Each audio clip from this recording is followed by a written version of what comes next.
See, here's the thing about the plane. I had some anger issues as a child. Also, too much energy. So see, what had happened was I had gotten into a little bit of trouble. Bit of bother. And the court said that I had to do a bunch of hours of anger management along with some other shit. So I had to do this anger management course, and the dude that ran it was this dude named Dan. We would do all types of shit. Like one time he took us out and taught us how to sail boats. I, of course, was not paying attention during the instruction thing, and since they were all little single sailboats, I did get stuck for about 2 hours and just going in circles. We did rock climbing, which I was really good at until I wasn't. And then sometimes we would go out to his house, which was like a mansion on like a couple acres and shit. And he had horses and dirt bikes that we could just mess around with and stuff. He had a daughter too, but we weren't allowed to mess around with her.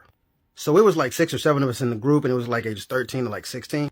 Well, he also had a plane, and one by one, he would take us up in the plane. Finally, it was my day to go up, and once we got up in the air and shit, he was like, "You want to fly?" Even though at the time I was kind of suicidal, I was still like, you know that like these are not, but he made a good point. He was like, "The fuck you gonna hit? Can you see the mountains?" I was like, "Yeah, don't hit those." Cool, so I start flying and it's fun. I'm banking and shit. I'm going up, down, all around. I was flying a plane for a good 20, 30 minutes actually. Then he was just like, "Hey, you want to see something cool?" I was like, "All right, cool." So he just decided, he puts the plane just straight up and starts going up. Now I understand what he was doing. He was trying to stall it. But at the time, I did not know that.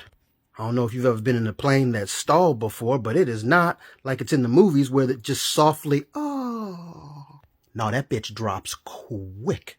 Part of me was like, "All right, cool, let's go. Another part of me was like, this dude is not a good counselor.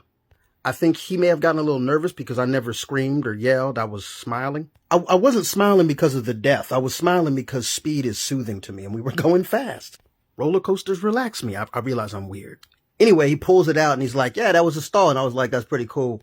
We get back down to the ground. It was awesome. Everything is everything. Had a few more anger management classes and then, it was over. Cut to like 5 years ago. I'm home visiting my mom. I'm telling the story about how I used to love to go out there because I got to ride horses and stuff. And my mom's like, "Oh yeah, about him. Yeah, he's in jail now." And I'm like, "What did he do?" Knowing fully well what he did.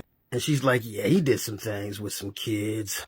And I'm gonna be honest with y'all because that's kind of fucked up. Like, why not me? Was I that unappealing as an albino that not even... Like, you're a therapist. You know I don't have any self-esteem, and you could probably get away with it. I'm just saying. Anyway, anybody else got a plane they want to let me fly?